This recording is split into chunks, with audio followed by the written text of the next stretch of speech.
Question 1. In what ways do your media products use, develop and challenge the forms and conventions of real media products? Approximately 3 minutes long, a music video is a short film which accompanies a music track in order to promote the song and its artist.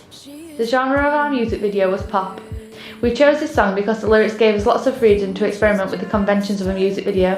Pearl features a narrative and performance which integrate to establish a link between the two.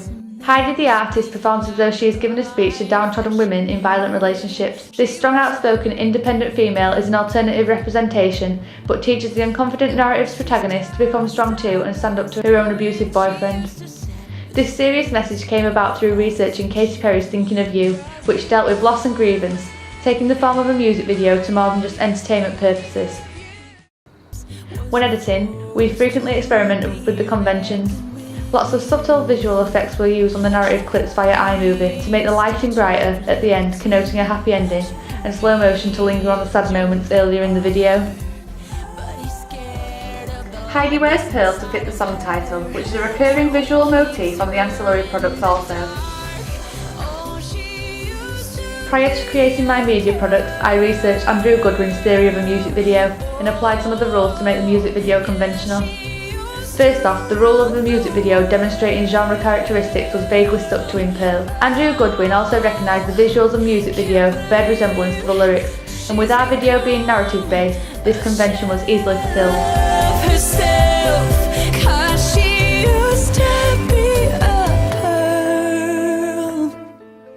The lyrics just sung are shown through the protagonist's pain and tears.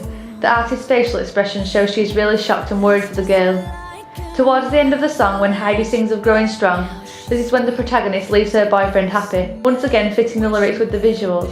The dynamics and the tone to the music also fit the visuals. The actors and performers' body language and facial expressions are down and angry because of her treatment in the relationship. Furthermore, the lighting throughout is quite dark and dull.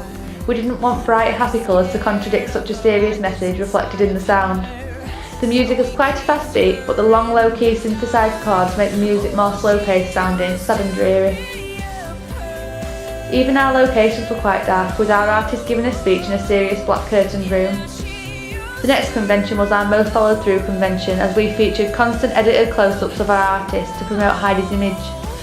Her face will be featured on other promotional products such as the Digipack and magazine advert, therefore people need to know who the artist in the video is. The fifth convention, not always used in music videos, is the intertextual references, in which videos refer to other medias. Our video features no intertextual references but includes reference to other media in the form of a YouTube podcast of Heidi's speech. This is a pivotal point to the narrative when the protagonist watches it on her computer and decides to stand up for herself. It establishes a unique link between the performance and narrative and is the pivotal point to the video, as after this point the narrative and the song's tone begins to change. Voyeurism is the final convention of Goodwin's theory, which is of minimal existence in Pearl, as pop music features strong sexual elements from the female artist, with dance routines, minimal costume and close-ups.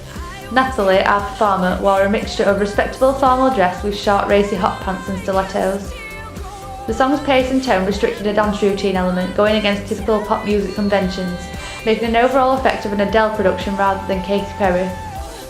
In the Digipack and magazine advertisement, the actual album we are trying to sell features less clothing on Heidi. The front panel of the Digipack, which will be shown on television posters online and in shops, shows her in a burlesque style, covering her parts with a small white flowery prop. This is unique and will sell to the males as well as the females. Her overall image is respectable and positive, a role model for wider audiences, rather than just the 16 to 30-year-old target audience for pop music. Following these conventions, our artist features on 5 out of 6 panels of the Digipack. The one she doesn't feature on is covered by the compact disc, but acts as an eye-catching backdrop different to the seriousness of the black background on the other panels. She is unstoppable.